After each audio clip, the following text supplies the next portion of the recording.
Sakit.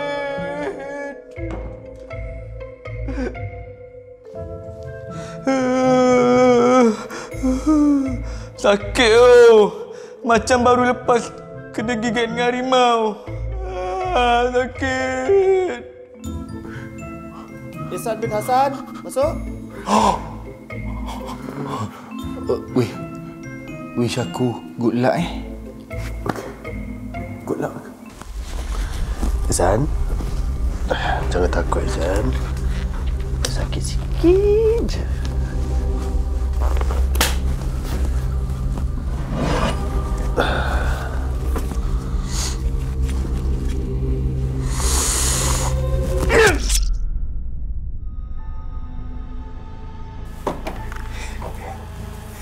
Terima kasih, doktor.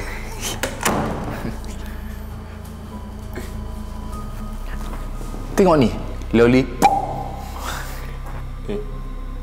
Asal kau relax sangat tu? Mestilah aku relax. Sebab bukan sakit sangat pun. Macam kena gigit cemut je. Aku gerak dululah. Aku nak pergi makan Loli. Mael bin Ismail, masuk.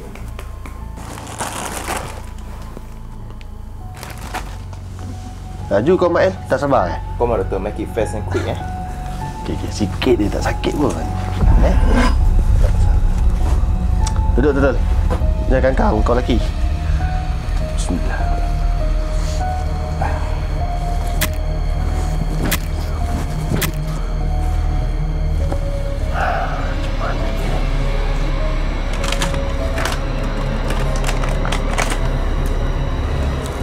Lu.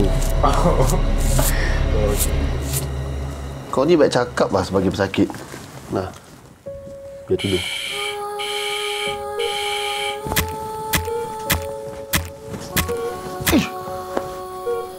Tak putus lah. Kenapa macam besi?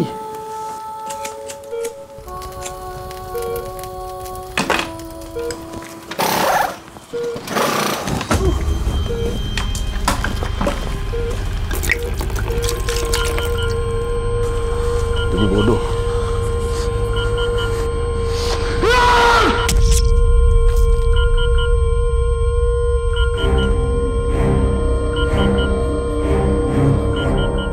Betul lebih pula.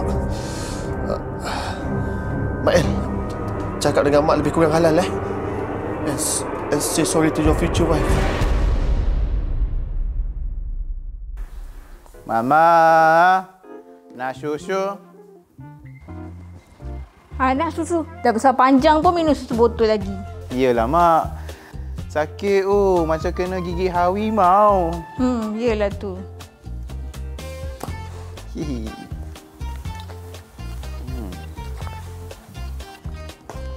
Selaka punya member. Mati-mati aku ingat macam kena gigit semua je. Lah hilang terus keturunan aku bu.